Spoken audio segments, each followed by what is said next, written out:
ও ঘাড় ব্যথায় ভুগছেন তিনি। এই ব্যথা সমাধানের জন্য ছুটেছেন দেশের নামিদামি সব হাসপাতালে, খরচ করেছেন হাজার হাজার টাকা। সব আশা ছেড়ে দিয়ে যখন বিদেশে চিকিৎসা নেওয়ার কথা ভাবছেন, তখন অফিসে আসা নতুন ম্যানেজার সামিয়া রহমানকে পরামর্শ দিলেন ঢাকা সিটি ফিজিওথেরাপি হাসপাতালে চিকিৎসা নেয়ার। নতুন ম্যানেজারের কথায় ভরসা রেখে সামিহা রহমান ধানমন্ডিতে অবস্থিত ঢাকা সিটি ফিজিওথেরাপি হাসপাতালে গিয়ে ডাক্তারের পরামর্শ অনুযায়ী চিকিৎসা শুরু করলেন। কয়েকদিনের মধ্যেই তিনি দেখলেন তার দীর্ঘদিনের কোমর ও ঘাড় ব্যথা কমতে শুরু করেছে। বিদেশে না গিয়ে কম খরচে দেশে চিকিৎসা করিয়ে মিসেস সামিহা রহমান যেমন সন্তুষ্ট, তেমনি দেশে হাঁটু, ঘাড়, কোমর ব্যথা ও প্যারালাইসিস রোগের আন্তর্জাতিক মানের চিকিৎসা সেবা দিতে পেরে ঢাকা সিটি ফিজিওথেরাপি হাসপাতাল গর্বিত। ঢাকা সিটি ফিজিওথেরাপি হাসপাতাল, ফিজিওথেরাপি চিকিৎসায় নির্ভরতার প্রতীক।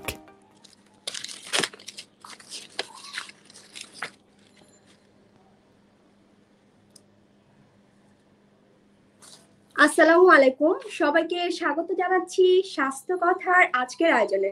আমাদের স্বাস্থ্য কথার নিয়মিত প্রোগ্রাম আপনার জিজ্ঞাসা প্রোগ্রামে আমরা আজকে আমাদের অতিথি হিসেবে রয়েছেন আমাদের বিশিষ্ট অধ্যাপক এবং ল্যাপারোস্কোপিক সার্জন ডাক্তার সর্দার এ নাইম স্যার। কেমন আছেন স্যার? ভালো আছি স্যার, আপনার মূল্যবান সময় আমাদেরকে দেওয়ার জন্য অসংখ্য ধন্যবাদ জানাচ্ছি। আমাদের স্যার জাপান বাংলাদেশ ফ্রেন্ডশিপ হসপিটালে president of society Indo laparoscopic surgeon এর প্রেসিডেন্ট হিসেবে আছেন। স্যারের এত গুরুত্বপূর্ণ এবং মূল্যবান সময় থেকে আমাদেরকে সময় দেওয়ার জন্য স্যারকে অসংখ্য ধন্যবাদ। স্যার, আমাদের যদি ল্যাপারোস্কোপিক সার্জারি নিয়ে কিছু বলতেন, যেমন ল্যাপারোস্কোপিক সার্জারিটা কি, আসলে সাধারণ মানুষের কাছে আসলে ল্যাপারোস্কোপিক সার্জারিটা কি? ধন্যবাদ মাহমুদা। সেটা হলো যে ল্যাপারোস্কোপিক সার্জারি কি আসলে, এটা বলতে গেলেই প্রথমে ল্যাপারোস্কোপিক কথাটার অর্থ বুঝতে হবে। সেটা ল্যাপারো মানে হলো অ্যাবডোমেন। অ্যাবডোমেন আমরা যেটাকে বুঝি পেটের মধ্যে ক্যামেরা যদি ঢুকাই সেটাই হয়ে যায় অ্যাবডোমেনের মধ্যে ক্যামেরা ঢুকে, মানে অর্থাৎ ল্যাপারোস্কোপ। স্কোপ মানে হলো ক্যামেরা। যেমন ছোট জিনিস যদি দেখি আমরা সেটা বলি মাইক্রোস্কোপ, দূরের জিনিস যদি দেখি আমরা সেটাকে বলি টেলিস্কোপ। পেটের মধ্যে ক্যামেরা দিয়ে যদি দেখি সেটাকে বলে ল্যাপারোস্কোপ। তো ল্যাপারোস্কোপিক সার্জারিটা এক্স্যাক্টলি পেটের মধ্যে ক্যামেরা ঢুকিয়ে যেসব সার্জারি গুলো করা সম্ভব সেটাকে বলি আমরা ল্যাপারোস্কোপিক সার্জারি। এখন আমরা তো কনভেনশনালি আগে পেট ওপেন করতাম। আমরা পেট কেন কাটতাম? 6 ইঞ্চি থেকে 8 ইঞ্চি, কোনো ক্ষেত্রে 12 ইঞ্চি পেট কেটে আমাদের বিভিন্ন অপারেশন করতে হতো। পেটের মধ্যে বিভিন্ন অপারেশন গুলো, সেগুলোতে পরে আসবো। কিন্তু সেইটা যদি আর কাটতে না হয়, আমরা কাটতাম কেন? অ্যাবডোমেন আমরা কেন কাটি, পেট কেন কাটি?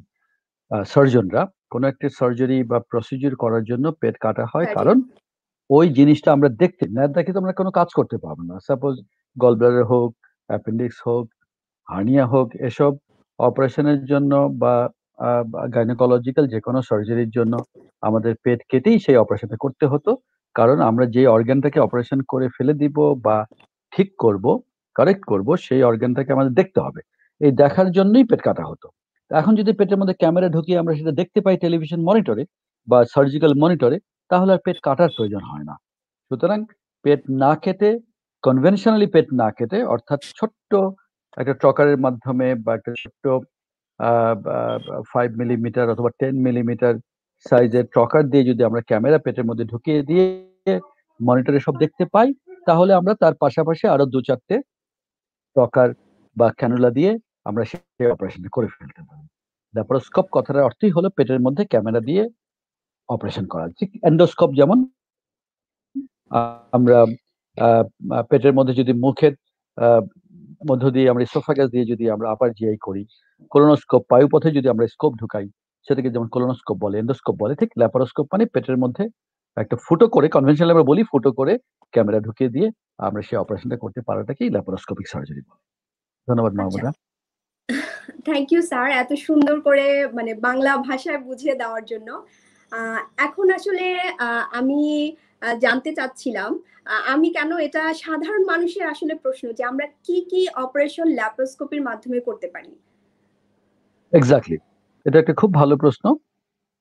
যেটা হলো যে আসলে ল্যাপারোস্কোপ যখন ল্যাপারোস্কোপিক পদ্ধতিতে যখন আমরা অপারেশন শুরু করলাম, শুরুতে আমরা শুধু গল ব্লাডার, অ্যাপেন্ডিক্স, হার্নিয়া এবং কিছু গাইনোকোলজিক্যাল সার্জারি করেছি। পরবর্তীতে যখন ল্যাপারোস্কোপের সাথে রোবোটিক সার্জারিও অ্যাড হলো, ল্যাপারোস্কোপিক রোবোটিক সার্জারি, তখন দেখা গেল এবং বেশ কিছু ইনস্ট্রুমেন্টেশনের ডেভেলপমেন্ট হওয়ার কারণে পেটের মধ্যে অনেক বড় বড় সার্জারিও এখন আমরা ল্যাপারোস্কোপি করতে পারি। এক এক কথায় যদি বলতে হয়, পেটের মধ্যে প্রায় সব ধরনের সার্জারি এখন ল্যাপারোস্কোপ দিয়ে করা সম্ভব।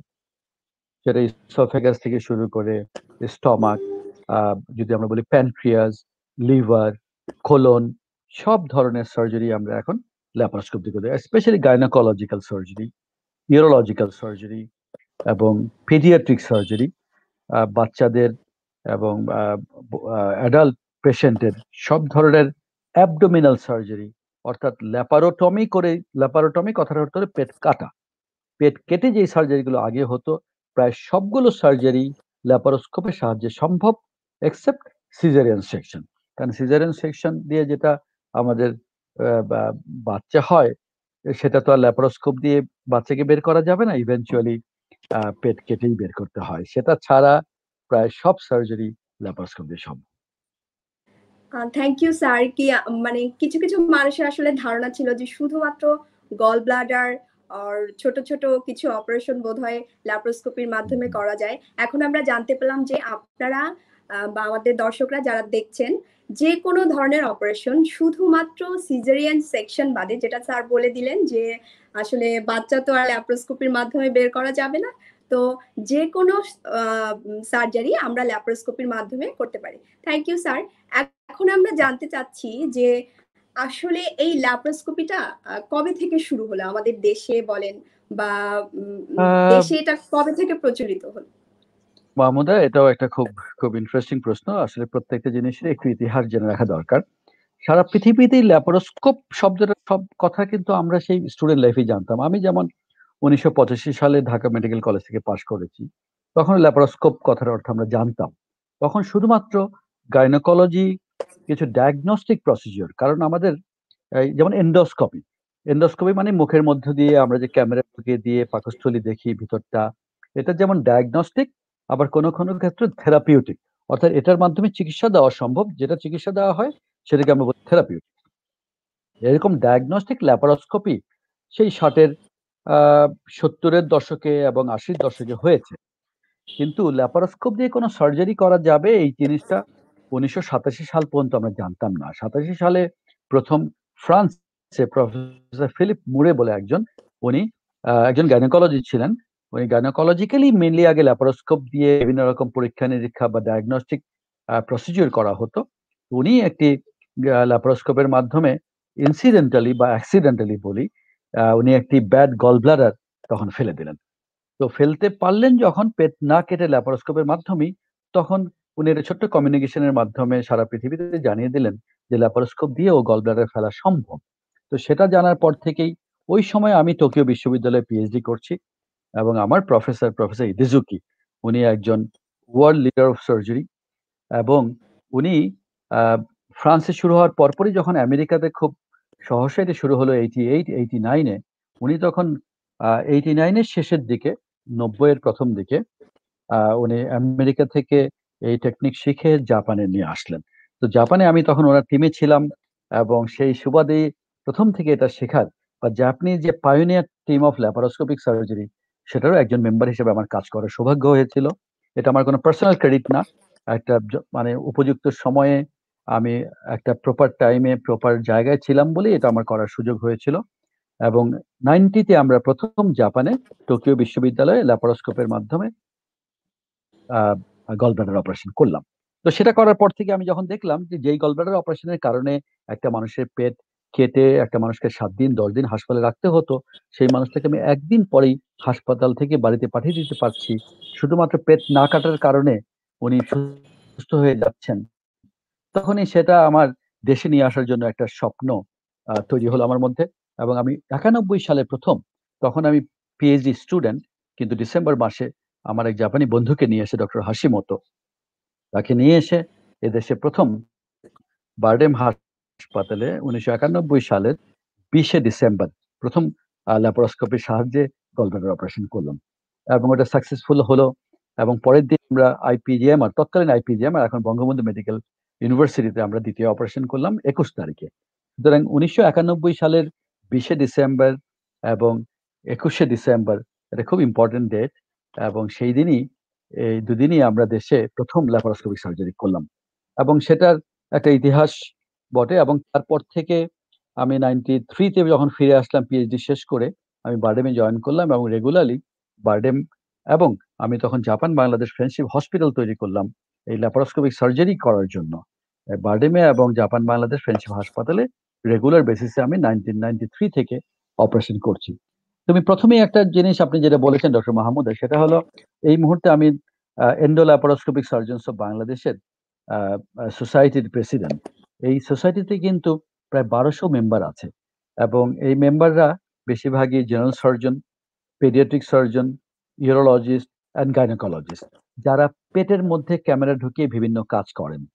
তো এখন আমাদের 1200 মেম্বারের মধ্যে যদি বলি, প্রায় অর্ধেকের বেশি এই সার্জারিতে যথেষ্ট পারদর্শিতা নিয়ে কিন্তু সারা দেশে কাজ করছে। এবং 93 থেকে শুরু করে এ পর্যন্ত আমি নিজ হাতে কয়েকশো সার্জন তৈরি করেছি।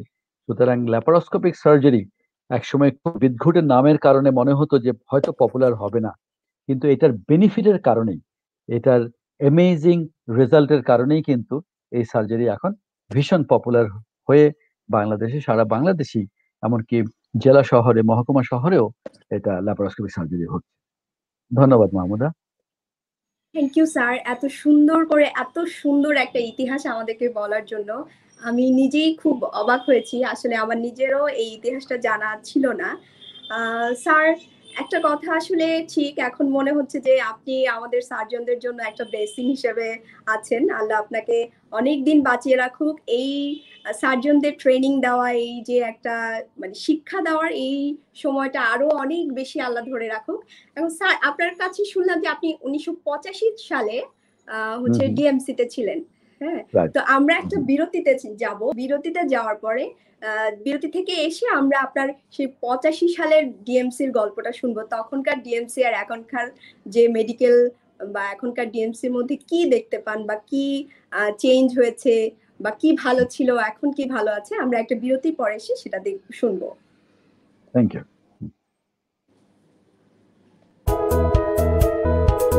ঢাকা সিটি ফিজিওথেরাপি হাসপাতাল, আধুনিক চিকিৎসা সেবার নিশ্চয়তা। ডাক্তার এম ইয়াসিন আলী স্যারের তত্ত্বাবধানে চিকিৎসা দেওয়া হয়। অপারেশনবিহীন হাঁটু, কোমর, প্যারালাইসিস ও পঙ্গু রোগের আধুনিক চিকিৎসা সেবার নিশ্চয়তা। ঠিকানা ঢাকা সিটি ফিজিওথেরাপি হাসপাতাল, house number 12/1, road number 4/A, Dhanmondi, Dhaka 1205।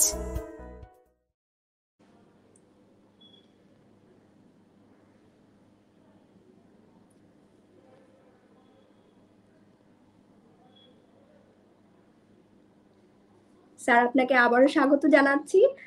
আমরা এখন সেই পুরাতন ঢাকা মেডিকেল এবং বর্তমান ঢাকা মেডিকেল কিংবা বর্তমান মেডিকেল ব্যবস্থা নিয়ে কিছু শুনতে চাই।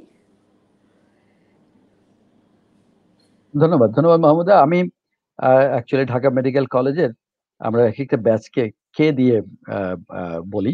আমি K36 ব্যাচের। তো আমরা যে সময় ভর্তি হয়েছিলাম সে সময় ন্যাচারালি ঢাকা মেডিকেল কলেজ অবশ্যই কিছুটা চেঞ্জ হয়েছে। তখনকার রোগীর প্রেশার, এখনকার রোগীর প্রেশার সবই ডিফারেন্ট হয়েছে, মানে অনেক বেড়েছে। জনসংখ্যা যেমন বেড়েছে, রোগীর চাপও বেড়েছে। But Dhaka medical college is Dhaka medical college. এটা দেশের অন্যতম প্রধান বিদ্যাপীঠ। এখান থেকে যেসব ডাক্তাররা বেরোয় সারা পৃথিবীতে ছড়িয়ে ছিটিয়ে আছে, এবং সারা পৃথিবীতে অত্যন্ত সুনামের সাথে সবাই কাজ করছে।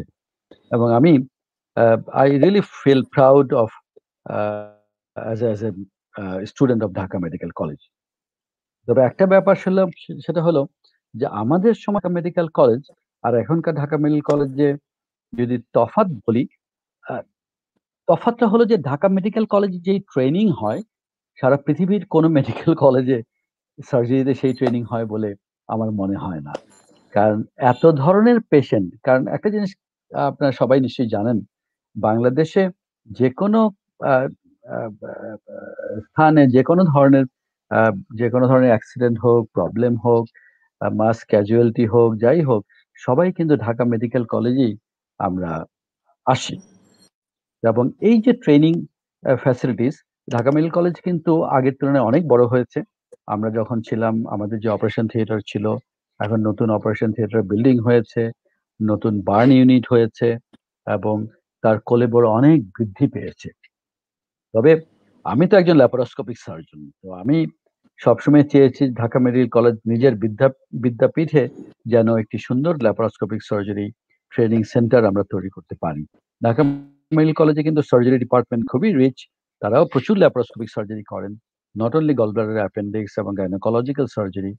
তারা কোলোরেক্টাল এবং কি বলে এটাকে, স্টমাক এবং ইসোফেগাসের সার্জারিও তারা ল্যাপারোস্কোপের মাধ্যমে করেন। এবং আমি সোসাইটি অফ এন্ডোল্যাপারোস্কোপিক সার্জনস অফ বাংলাদেশের প্রেসিডেন্ট হিসাবে এখন আমার একটা অন্যতম স্বপ্ন হলো ঢাকা মেডিকেল কলেজে একটি ওয়ার্ল্ড ক্লাস ট্রেনিং সেন্টার, আমরা এটাকে বলি minimal invasive surgery training centre. Minimal invasive surgery আসলে বলা হয় ল্যাপারোস্কোপিক সার্জারিকে অ্যাজ এ হোল, আমরা মিনিমালি ইনভেসিভ সার্জারি বলি। সেই হিসেবে ওইরকম একটা ট্রেনিং সেন্টার যদি করতে পারি, তাহলে পরবর্তী জেনারেশনের সার্জনদেরকে এবং যারা ইভেন স্টুডেন্ট লাইফ থেকেই ফিফথ ইয়ার এবং পরবর্তীতে যারা ট্রেইনি, ইন্টার্নি এবং ইন্টার্নশিপের পরপরই যারা সার্জিক্যাল ট্রেনিং নেবেন, তাদেরকে যেন আমরা ল্যাপারোস্কোপি এবং মিনিমাল ইনভেসিভ সার্জারিতে কিছুটা হলেও বেসিক নলেজ দিতে পারি। মানে একটা জিনিস জানতে হবে, সেটা হলো বুঝতে হবে, সেটা হলো যে এতদিন আমাদের কথা ছিল যারা ল্যাপারোস্কোপিক সার্জারি করবেন তাদের ল্যাপারোস্কোপিক সার্জারি শুরু করার আগে জেনারেল সার্জন হইতে হবে এবং জেনারেল সার্জন হয়ে তাদেরকে এক্সপার্টিস ডেভেলপ করতে হবে, তারপর তারা ল্যাপারোস্কোপি করতে পারবে। কিন্তু দিনের সাথে, সময়ের সাথে যেটা হচ্ছে, যেমন গলব্লাডার সার্জারি, এখন সারা দেশে এমনভাবে ল্যাপারোস্কোপিক সার্জারি হচ্ছে যে ওপেন গলব্লাডার সার্জারি আর হয় না বললেই চলে। সুতরাং ট্রেনিংটা কিন্তু ল্যাপারোস্কোপিক সার্জারি দিয়েই শুরু করতে হবে। আর যদি ল্যাপারোস্কোপি সার্জারি কোনোটা ফেইল করে, তাহলে সেটা ওপেন করে ম্যানেজ করার কি ব্যবস্থা, সেই ট্রেনিং এর মধ্যেই অটোমেটিক্যালি আসবে। সুতরাং আমার বিশ্বাস যে ঢাকা মেডিকেল কলেজের মতো দেশের প্রধান একটি মেডিকেল কলেজে ল্যাপারোস্কোপিক সার্জারি এবং minimal invasive surgery world class training centre তৈরি করতে পারলে, যেটা আমার স্বপ্ন, আমি চেষ্টা করছি, এগিয়ে যাচ্ছি, তাহলে একটা বড় কিছু পাওয়া হবে আমাদের ঢাকা মেডিকেল কলেজের স্টুডেন্টদের জন্য এবং ট্রেইনি সার্জনদের জন্য। ধন্যবাদ মাহমুদা। আশা করছি স্যার আল্লাহ আপনার ইচ্ছা অতি দ্রুতই ইচ্ছাটা পূরণ করবেন এবং আমরাও অবশ্যই সেই ট্রেনিং সেন্টারে সুযোগ পাবো আপনার কাছ থেকে কিছু শেখার জন্য। যেহেতু আপনি বলেছেন যে সার্জারির বিশেষজ্ঞ হতে হবে না, সেক্ষেত্রে তো অবশ্যই আমাদের মতো জুনিয়র ডাক্তাররাও সুযোগ সুবিধা পাবে সেখানে আপনাদের কাছ থেকে কিছু শেখার জন্য। স্যার, একটা বিষয় যে মানুষের মনে ল্যাপারোস্কোপি নিয়ে যে ভয়টা, সেই ভয়টা আসলে আমি যতদূর জানি যে ল্যাপারোস্কোপিতে ছোট ছিদ্র করা হয় এবং আরো নানান ধরনের সুবিধা আছে যেগুলো আমার থেকে আপনি ভালো জানবেন, সেটা একটু যদি আমাদের দর্শকদের বলতেন। নিশ্চয়ই। ল্যাপারোস্কোপি ব্যাপারটা হলো যে, হ্যাঁ, আমি তো আগেই বলেছি যে এটা হলো যে অনেকটা আমি কাজ করছি পেটের মধ্যে,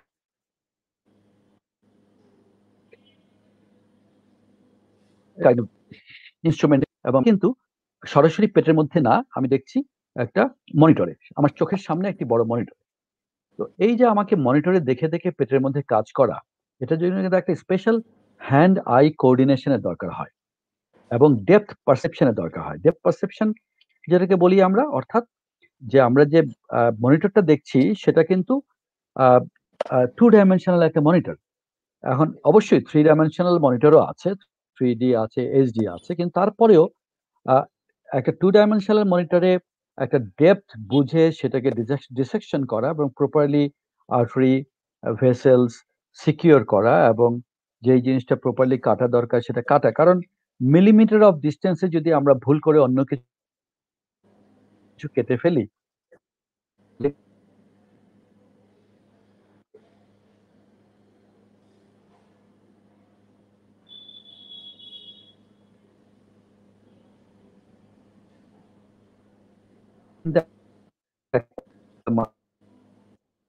মানুষকে চিকিৎসা দেওয়ার চেয়ে রকমের অন্যায় বলে আমি মনে করি। Without a proper training laparoscopic surgery করা সম্ভব না, এবং সেই জন্যই সার্জিক্যাল ট্রেনিং এর একটা বেসিক সার্জিক্যাল ট্রেনিং এর একটা পার্ট হিসাবে আমরা ল্যাপারোস্কোপিক সার্জিক্যাল ট্রেনিং কে খুব ইম্পর্টেন্স দিচ্ছি। এখন ছোট ছোট ছিদ্রের কথা যেটা আপনি বললেন, যে ছোট ছোট ছিদ্র করে আমরা পেটের মধ্যে ঢুকে যাচ্ছি, কিন্তু ছিদ্রটা হয়তো অ্যাবডোমেনের মধ্যে ছোট হচ্ছে, একটা টিউবের মতো আমরা ঢুকিয়ে দিচ্ছি, ছোট্ট একটা পাইপের মতো, কলমের মতো একটা পাইপ, সেটার মধ্যে দিয়ে আমরা লং ইনস্ট্রুমেন্টেশন করছি এবং ইনস্ট্রুমেন্ট দিয়ে আমরা প্রপার টার্গেট অর্গানে যাচ্ছি, কিন্তু সেই জিনিসটা কিন্তু আমরা দেখছি অনেক বড় করে। আমরা বেসিক্যালি এখন এই নোমেনক্লেচার যেটা আমরা বলি, নামটাই যে আমরা চেঞ্জ করতে যাচ্ছি, আমরা এটাকে মিনিমাল ইনভেসিভ সার্জারি বলছি না, আমরা বলছি মিনিমাল অ্যাক্সেস সার্জারি, অর্থাৎ অ্যাক্সেসটা খুব ছোট কিন্তু ইনভেশন কিন্তু ম্যাক্সিমাম। এটা ম্যাক্সিমালি ইনভেসিভ সার্জারি, তার মানে পেটের মধ্যে প্রায় সব ধরনের সার্জারিকেই, সব ধরনের ইনভেসিভ প্রসিডিউরই আমরা করতে পারবো with a minimal access. Just poor entry, অর্থাৎ পেটের মধ্যে ঢোকাটা আমাদের খুব ছোট ছোট ছিদ্রের মাধ্যমে হচ্ছে, যার জন্য ভিতরে যত বড় কাজই আমরা করি না কেন, পরবর্তীতে রোগী কিন্তু একদিনই বাড়ি চলে যেতে পারে, বিকজ পেটের মধ্যে কাটাটা খুব কম হয়। আসলে রোগীর কষ্টটা কিন্তু পেটের ভিতরের যে কাজটা করেছি সেটার জন্য না, পেইনটা কিন্তু সেখান থেকে আসে না, পেইনটা আসে মেইনলি অ্যাবডোমেনের স্কিন থেকে। শুধু স্কিনের ইনসিশন যত ছোট হবে, ভিতরে আমরা যত বড় কাজই করি না কেন, রোগীর জন্য কিন্তু সেটা খুব কষ্টের ব্যাপার হয় না।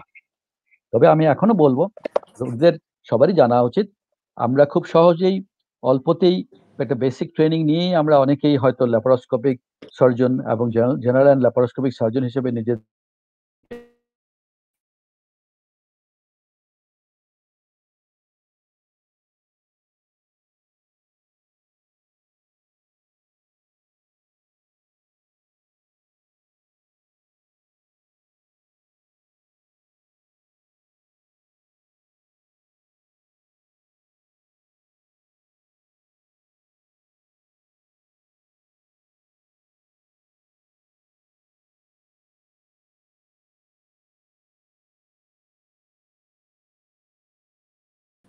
surgery if it is done by an experienced surgeon and a trained surgeon, এবং উইদাউট প্রপার ট্রেনিং ল্যাপারোস্কোপিক সার্জারিটা আসলে সেফ সার্জারি হবে না। এই জন্যই যদিও 20 বছর 25 বছর হয়ে গেল আমাদের, এবছর 20 তারিখ যদি বলি তাহলে অলমোস্ট ইট ইজ কত বছর, 91 2000, তার মানে 29 বছর, 29 বছর, তার মানে আগামী বছর 2021-এ আমরা 30 বছরে পদার্পণ করবো এদেশে ল্যাপারোস্কোপিক সার্জারি। তারপরে আমি বলবো it is not yet enough যে এই সার্জারিটা সবাই যে সমানভাবে শিখে ফেলেছে তা না, সবাইকে শেখার জন্য আমরা এনকারেজ করছি, ট্রেনিং সেন্টার করেছি, সোসাইটি অফ এন্ডোল্যাপারোস্কোপিক সার্জনস এর নিজস্ব ট্রেনিং সেন্টারে আমরা ট্রেন করছি এবং আমরা এটা চালিয়ে যাব। ঢাকা মেডিকেল কলেজে এবং ঢাকা বাংলাদেশের বিভিন্ন মেডিকেল কলেজে এই ধরনের ট্রেনিং সেন্টার করে। ধন্যবাদ স্যার। আমরা একটু বিরতিতে যাচ্ছি, বিরতির পর এসে আমরা ল্যাপারোস্কোপিক সার্জারি সম্বন্ধে আরো অনেক কিছু জানবো। আমরা এখন বিরতিতে চলে যাচ্ছি। ধন্যবাদ।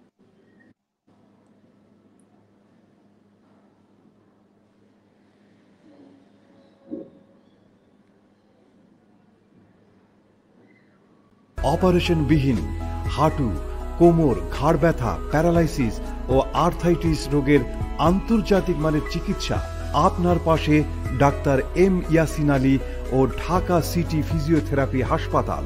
আজই যোগাযোগ করুন ঢাকা সিটি ফিজিওথেরাপি হাসপাতাল, হাউস নম্বর 12/1, রোড নম্বর 4/A, দ্বিতীয় তলা, ধানমন্ডি, ঢাকা।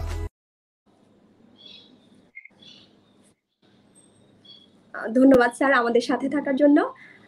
স্যার, আমি এখন জানতে চাচ্ছি যে মানুষের মনে হয়তো, যেহেতু আমরা উন্নয়নশীল দেশ, কিন্তু আমাদের দেশে প্রচুর মধ্যবিত্ত মানুষ আছে যাদের অবশ্যই খরচ বিষয়ে একটা চিন্তা আসে। তো ল্যাপারোস্কোপিক বলতে মানুষ ভাবতে পারে যে এটা অনেক এক্সপেন্সিভ ব্যাপার বা এরকম বিষয় কিনা, এই নিয়ে যদি একটু ডিটেলস বলতেন যে স্বাভাবিক সার্জারি যেটা আমরা ল্যাপারোটমি করে করি কিংবা ল্যাপারোস্কোপি, এই দুটার মধ্যে খরচের কিরকম ডিফারেন্স হয় কিংবা অনেক বেশি কিনা ল্যাপারোস্কোপিক সার্জারির খরচটা?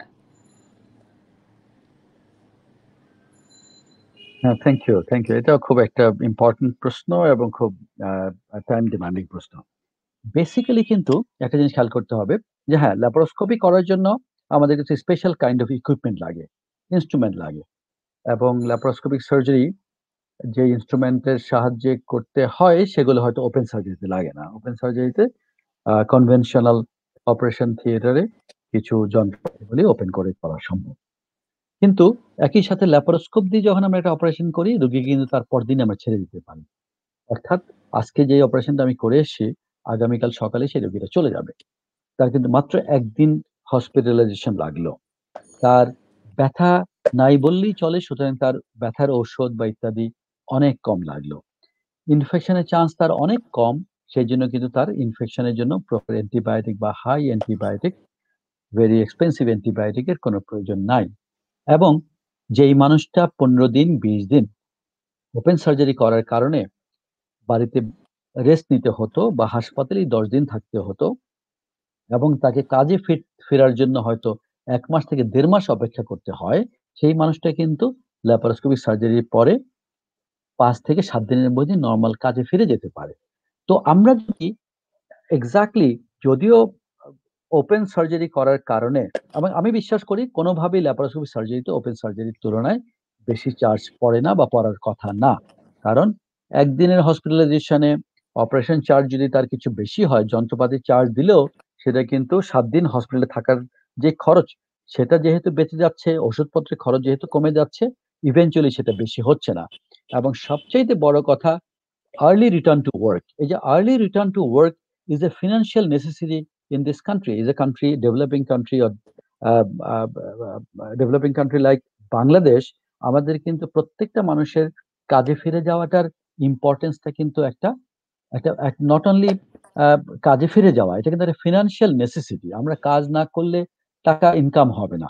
সুতরাং ১ মাস পরে কাজে যেই টাকাটা আমি ইনকাম করব due to my open surgery, সেটা যদি আমি ৭ দিনের মধ্যে ফিরে যেয়ে সেই ইনকামটা করতে পারি, সেটা তো একটা ইকোনমিক বেনিফিট হিসেবে দেখতে হবে। সুতরাং অ্যাজ এ হোল আমার মনে হয় আমি বোঝাতে সক্ষম হয়েছি যে laparoscopy surgery it is more cost effective than open surgery.